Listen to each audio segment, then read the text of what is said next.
Mm. It's nighttime, which is why there's different lighting. Not that late, but yeah, you guys didn't see me paint the shirt, and the reason why that is because I wasn't feeling like being talkative. Felt like I really just wanted to listen to music and get through what I was doing. So started with the black. I went in here, got the lines going up, and then I mixed my blue, gray, maroon together, and got up in there for the highlights, and then the ruffles down there. It was good. I had a little bit of space that the skin could show through some of the ruffles, which was nice. Yeah, I think it came out okay. So I did the dark, and then I did the light, and then I went back in with highlights, and then I went back in with lowlights, and that's it. And now it's time for the big one. We're doing the dress, the skirt. I'm very excited about it. I'm a little bit nervous, but I have dreams of it being a really nice piece. So very, very vibrant. So this I'm actually gonna treat pretty similar to like a skin tone situation, where I'm gonna mix a straight blue, and then I have dark and light and like accent colors basically. So it's largely, you know, very vibrant blue. Very vibrant. It's not exactly. Let me see. Manganese blue hue, cerulean hue. I've got phthalo turquoise. I've got phthalo blue, which is almost done. I'll probably finish that here. Ultramarine, also almost done. And dioxine blue. It'll be interesting. I'm pretty much just going to mix them all together in different amounts until I get what I like. With a palette knife that I have right here. It's beautiful. I like the dioxine a lot for this because that's kind of the vibrancy I'm looking for, but it also is pretty bright. So I think my next step is phthalo turquoise because it'll be a little bit greener. Oh, that's even better. Okay, great. So it's going to be primarily manganese. That's not enough. I wiped off my palette knife. Okay, so what I got. This is too light, but when I mix it with this and this, it'll be fine. All right, I'm gonna get going.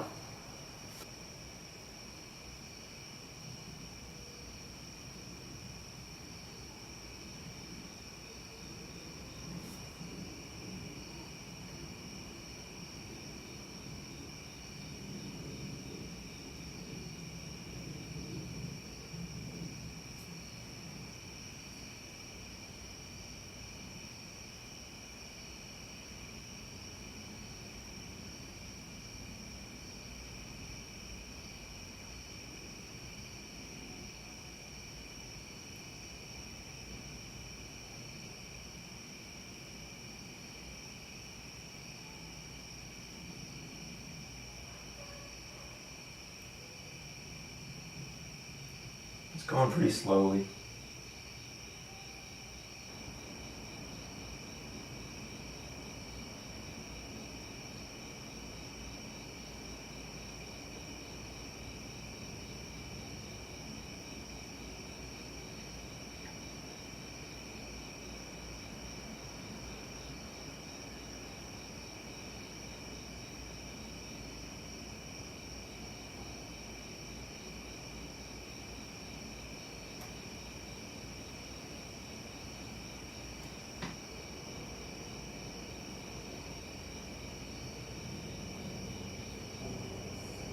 A lot of times what I'll do is I'll mark out where like some shading is going to be much darker than it needs to be.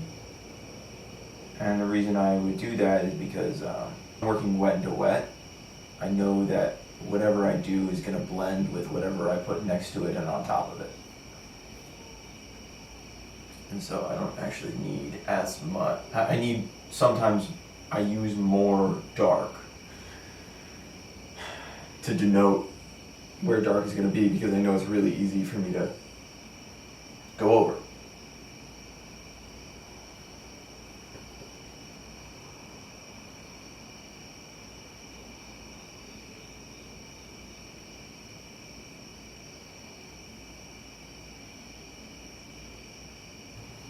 The issue with painting such a big area for me is like when I use a tiny brush, it's kind of hard to know exactly where I want things to start and stop.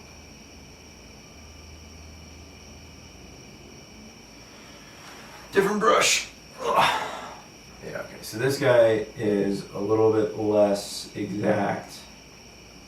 Gives me a little bit more freedom to get the curves that I want. Blends things a lot better. It's just bigger, that's all. Bigger, square brush.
I like this skirt a lot because it's actually like very fitted, at least in the position she's in, on the leg. So I get to do the quad muscle, which I love. Very, I don't know, it's just a fun shape.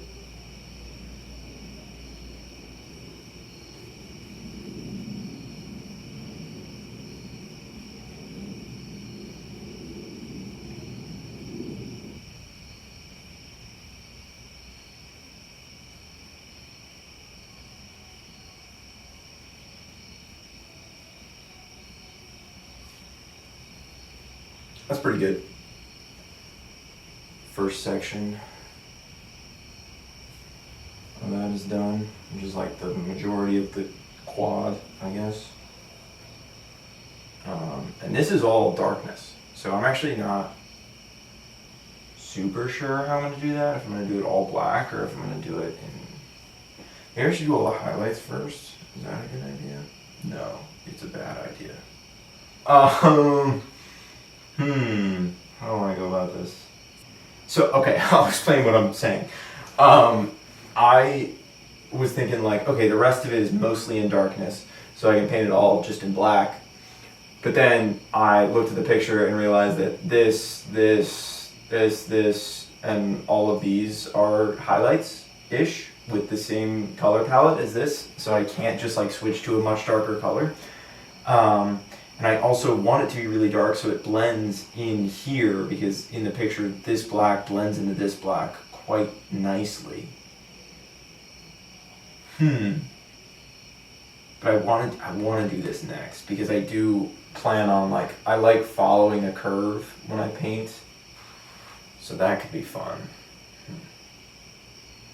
Looks good though. Let me see it from far away, because I'm kind of pumped. Oh, nice, dude. Nice.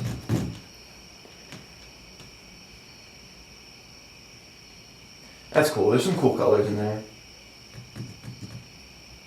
I get really excited when my work comes out the way I want it to, and I feel like other people should too, but I don't ever hear that.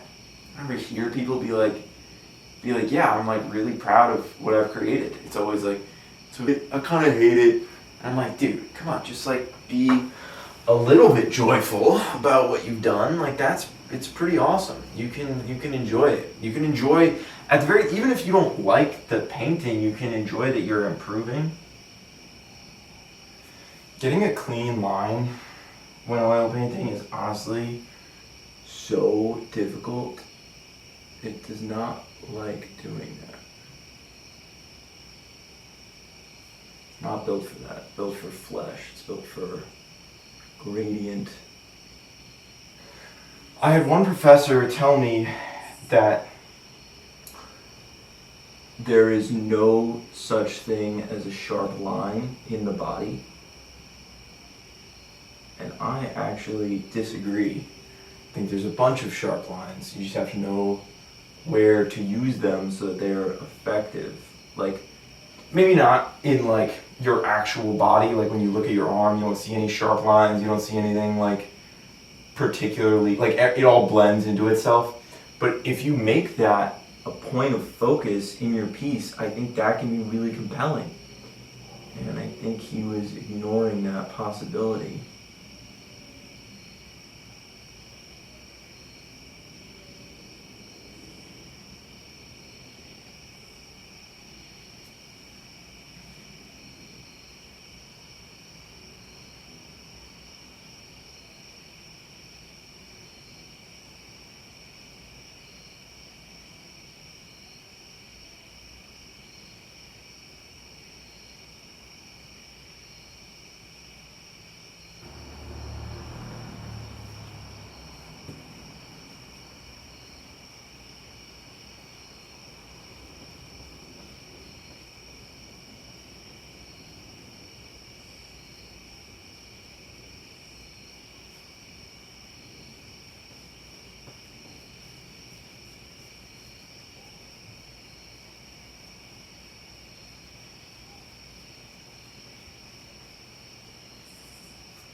This is also going relatively quickly, I feel.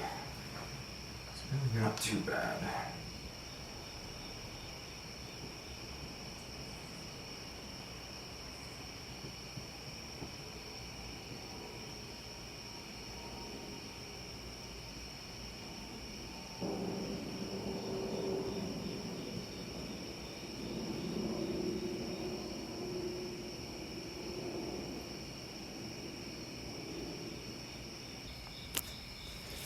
I know the camera turned off a minute ago, but It's crazy. This thing only records for like 30 minutes. I think it's 29.9 minutes is the longest it can take a video for.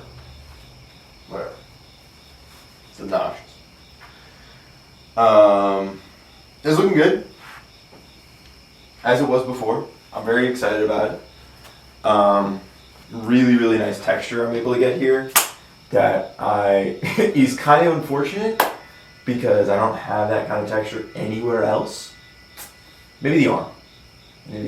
I think as I glaze more and figure it out more, it's gonna all fit together a lot better.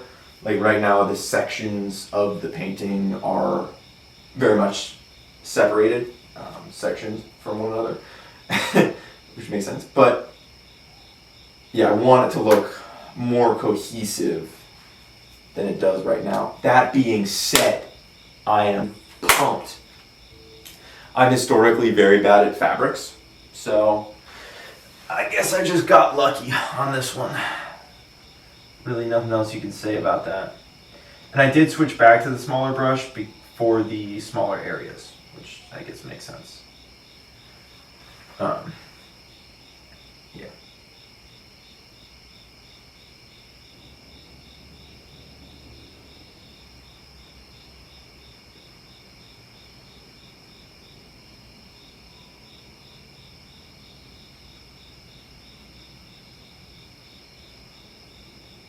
Wow, it's so smooth. That's like ridiculous.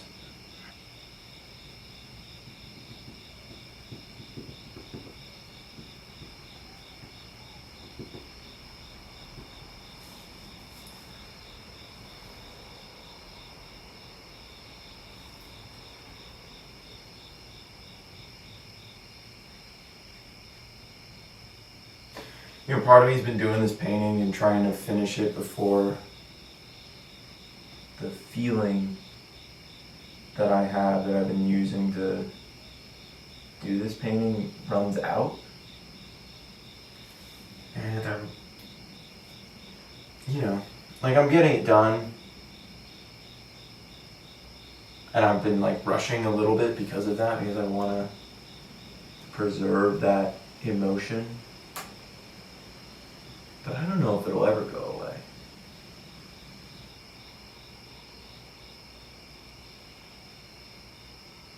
That's such a nice section. Really, really happy with that. Makes me want to make everything else so smooth, but like it's just not practical or feasible right now.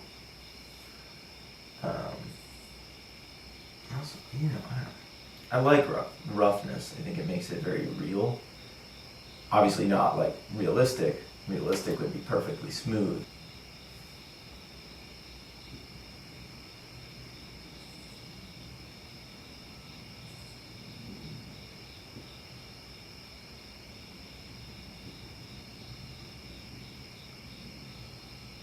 I am very happy that I do not have to paint feet. I love just having a little bit less work. Thank goodness. It's great. Okay. I'm gonna take a 5-minute break because I was getting out of the zone. Give myself a minute to recuperate, calm down. I'll get back into it.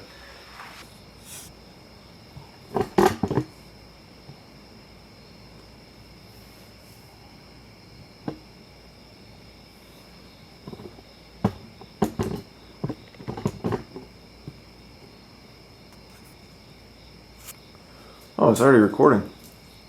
I didn't even realize. Okay. Try a different angle. I know you probably won't be able to see me, but you'll be able to see the painting better, so that's fine.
Kind of looks like a bunch of lightsabers right now.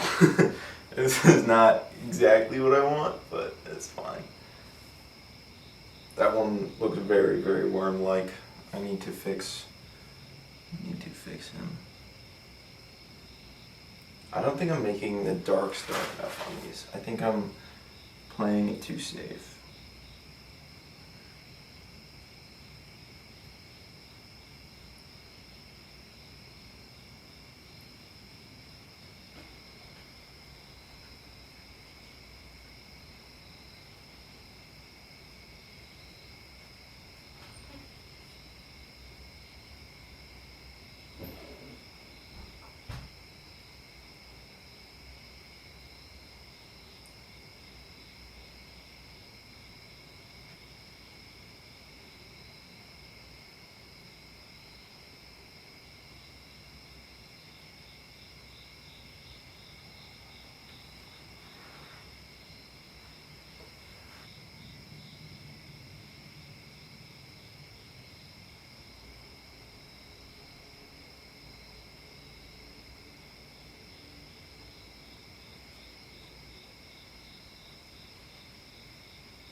Now, if you make a mistake, first of all, think about how bad it is. If it needs to be fixed. Even if it's not that bad, sometimes you can just be like, oh, I really want to fix that.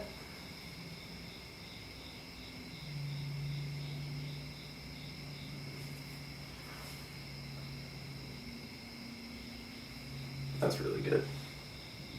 I just took a brush, some mineral spirits, and because this has been drying for a lot longer than the blue, I can just wipe away a tiny little drop that I did not like its placement of.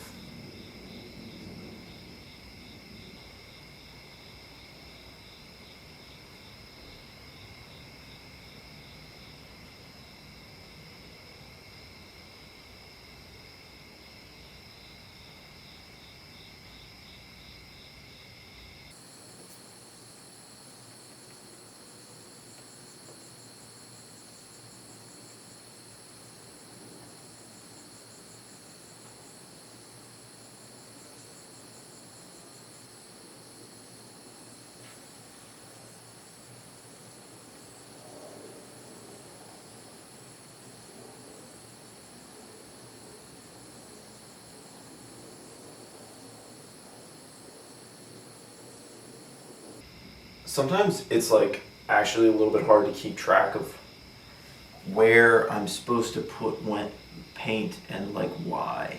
And so I do make mistakes, but they're usually pretty easy to fix.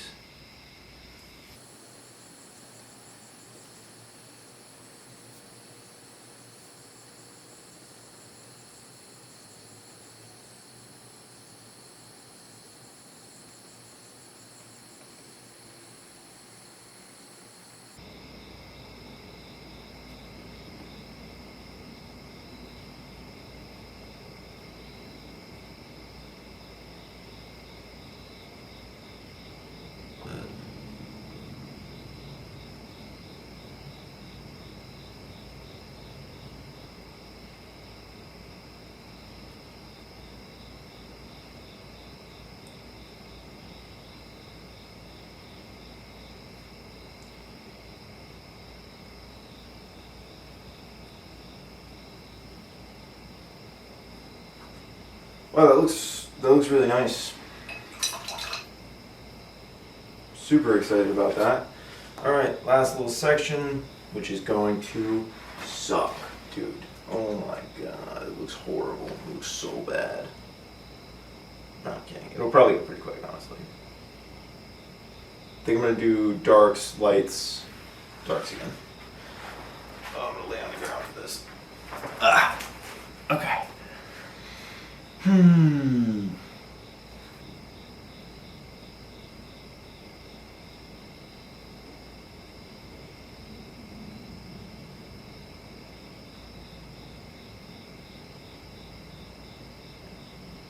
That's actually not nearly as bad as I thought.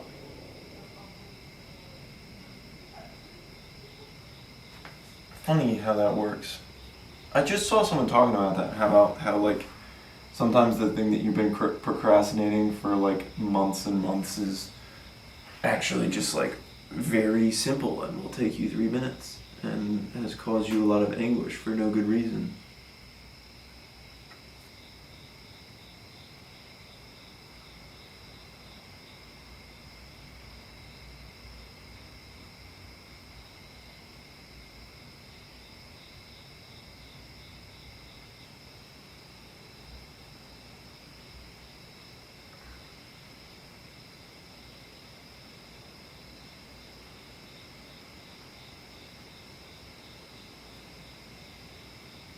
Damn.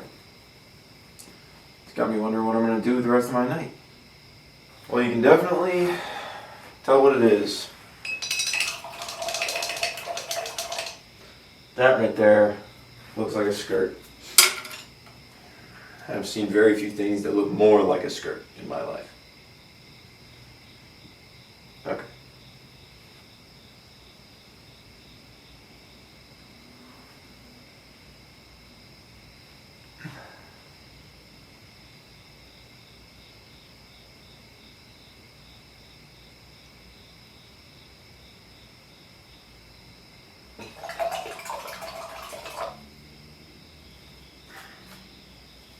I'll do that with a smaller brush eventually. Okay. What? What? Hello? Okay. I think you can see that. I am going to bring the camera closer for some close-ups real quick. And then we're gonna... That's what the paint looks like. And that is what the painting looks like. I'm gonna sit down and make this more stable.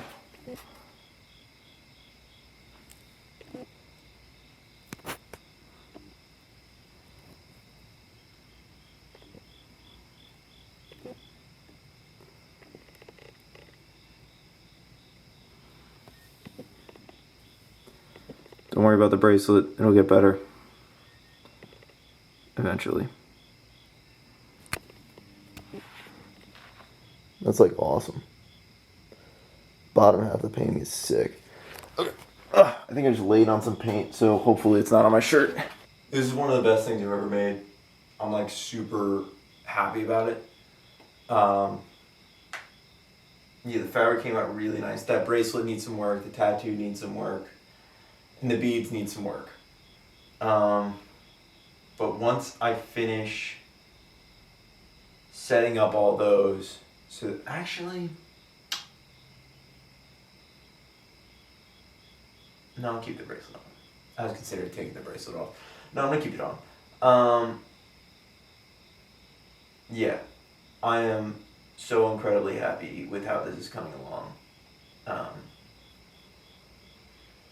I've never made fabric look like that. I've had stuff that looks good, but that's really, really, really good.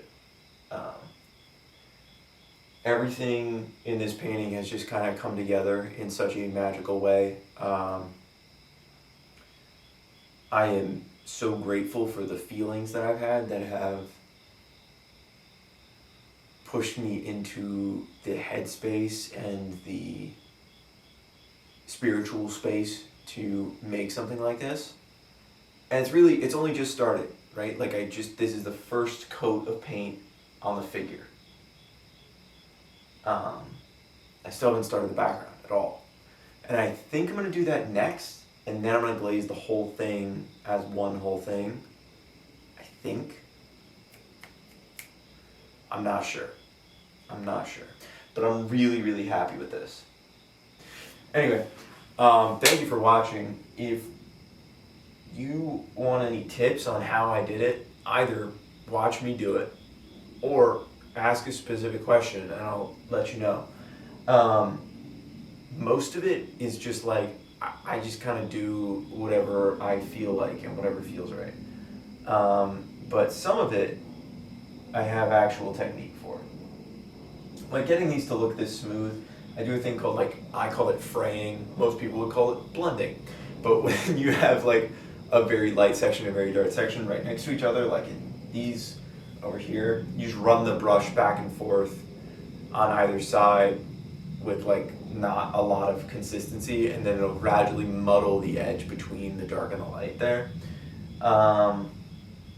In terms of getting a really fine edge over here, like I said, you can use a brush with a little bit of solvent on it and it'll get that out real quick. Or you can do that with a rag if there's a larger portion that has extra paint on it that you don't want. I really hope people like watching this because it's taken a lot of time, and I'm putting in a lot of effort, both because I want it to be a learning experience, because I want it to be enjoyable to watch, and because I care a lot about the subject and the piece. I want it to be a good painting. But